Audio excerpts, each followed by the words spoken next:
নাম তালদিঘি। শীতের চারপাশ খোয়া যায় এমনভাবে ঢাকা পড়েছে যে নিজের হাতের তালু দেখা যায় না। রাত প্রায় তখন 1:15। সজীব বাস থেকে যখন নামলো পুরো রাস্তা যেন এক গভীর কবরের মতো নিস্তব্ধ। পকেট থেকে থাকা টাচফোনটি বের করে লাল বাতি জ্বলেছে।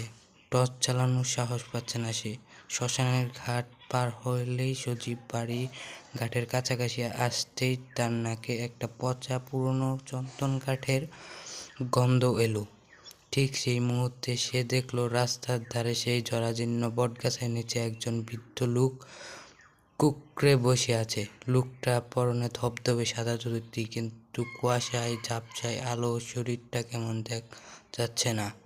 সে কাঁপছে। সজীব সাহসী ছেলে, কিন্তু আজ তার গায়ের লোম খাড়া হয়ে উঠল। সে ভাবল, এই হাড়কাঁপা শীতের মধ্যে বৃদ্ধ লোকটা এখানে একা কেন? সে কয়েক পা কাছে গিয়ে নরম গলায় জিজ্ঞেস করলো, দাদু, এত রাতে এখানে কেন? শরীর খারাপ নাকি?